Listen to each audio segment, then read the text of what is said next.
This tutorial, I just want to quickly talk about the report output. So after you've went ahead and did your conveyor design and run your calculations and so on and so forth, if you click on the little printer button here to print a report, by default, Sidewinder creates a very nice little two-page summary report. I'm just going to go ahead and click Create Summary Report.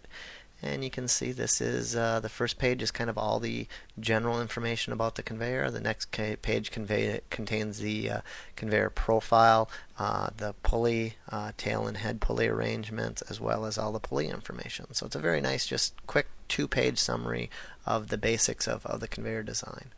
On top of that, there is a ton of additional information that we can go ahead and add. And you can choose items that you want to add or not add. If you actually just check this checkbox, it checks or unchecks all the items. Just to show you that, if I check everything and go ahead and click Create Summary, you can see we still have the same first two pages.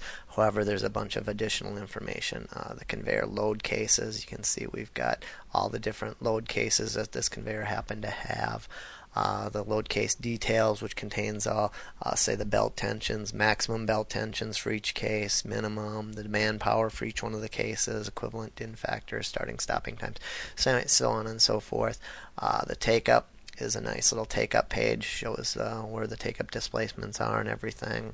If that's added, brake and pulley details, vertical curves, belt flap, transitions, turnovers. If you've got multiple idler or different material sets, it'll show all of those if you select that, and a full element summary of all the elements that make up the conveyor and their tensions and so on and so forth. So there's quite a bit of stuff that you can add on there if you so choose. Just uncheck that. This next little section here is for the different plots. First one is just the profile plot. Sometimes if you want, you can kind of manipulate labels if you so need to. Tail plot, again, this can be anything you want. You can move it around. In fact, you can grab labels, move them around. If I want to change the name of that label, I can just right click on it and say Edit Label. Perhaps I'll say brake 50 kilonewton constant torque, just or whatever label you want to make. You can go ahead and do that. Head, same thing. You can go ahead and change labels, move them around. Maybe I'll move that around. So you can really make nice images for your report here. Again, I could say motor, VFD, ABB, whatever I wanted to say. I could specify manufacturer or some other information about it if I wanted to right there. You can add up to 2 additional pictures. For example, say I had a head station that had a